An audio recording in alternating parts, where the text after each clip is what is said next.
sometimes you just got to encourage yourself. You know, I've written 143 books. You know, the devotionals are the hardest for me. 365 is a lot of devotions. And they end up being close to 90,000 words. And I've written a bunch of them. But the thing that's funny, nobody truly understands what anybody else is doing. To Africa 3-4 months at a time, and you know, I'm sure we all we think that's so nice. But there's not one of us here that knows what that's talking about, and he's just so happy to do it. He loves it. God, grace at all. If you're supposed to be getting back out on the road. Because I've been doing that all my life. I'm a devotional or 6 whatever, and I'll say my family or somebody around. I finished my book. Do you have any idea? I mean, could we have a little enthusiasm? That's nice.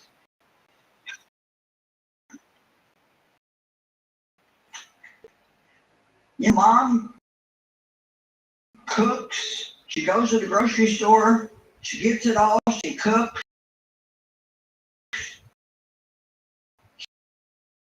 She makes a nice table.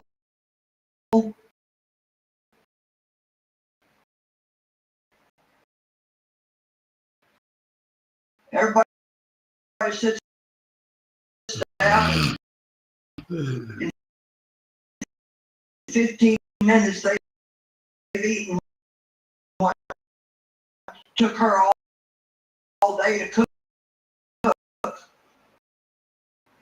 They leave the mess and go outside to play, and the guy goes to watch a football game, and nobody says, great job, Mom. Thanks for cooking. We need to start building each other up, making them to do it. Consider and give her up, stimulate, and so they were sleeping on a mattress on the floor. And I'll pray. Really? Why don't you buy him a mat? Why don't you buy him a bed? Well, one man's clapping.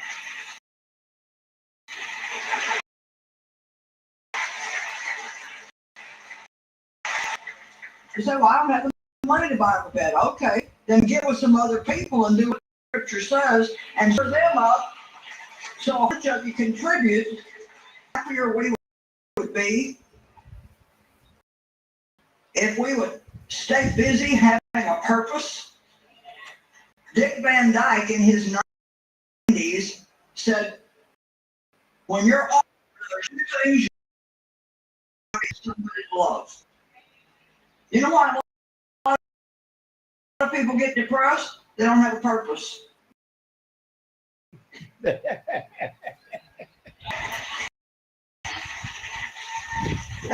There's no excuse for not having people that are hurting. And I'm not bragging when I say this, but I absolutely love to give things to people. I listen to what people say. I need something. If I can, I'll make it happen. A friend of ours has got a little business, and she's got a widow lady who owns her own little house, but she was going to have to give it because she didn't have the money to pay the real estate taxes every year. And so he just got on the phone and called a bunch of us, and he didn't have money to do it all himself, and asked if we would contribute to that. So now every year her taxes are paid. She doesn't have to live in fear for each other up. Isn't that much better than getting gossiping over lunch about everything you don't like? Why not just say to somebody, "Go get some coffee," and just ways we can bless people? Come on. You ever think about doing that? How can we bless people? How many people are in this church every time you come that are needy?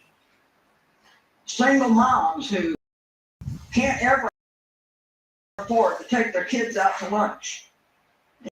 Make that happen.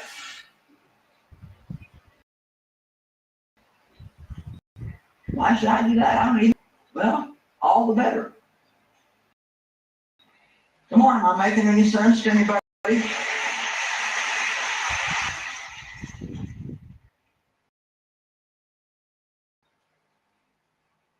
I think it right, as long as I am in this body, to stir you up by way of putting grace. And I don't ever get of preaching the same things over and over.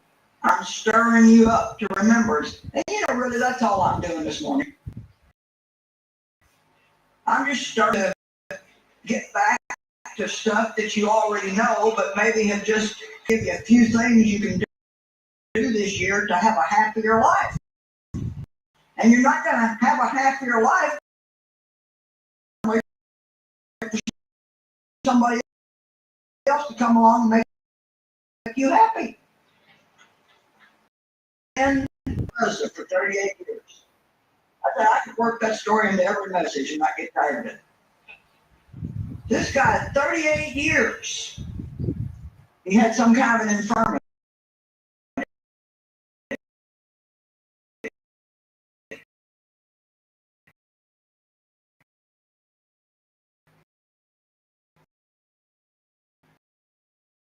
And he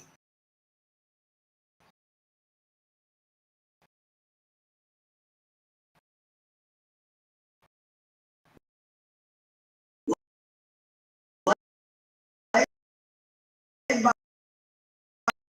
this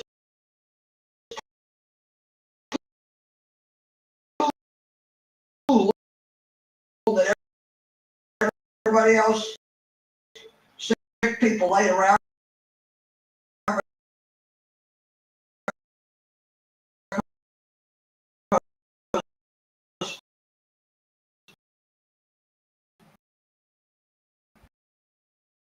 Once a year, an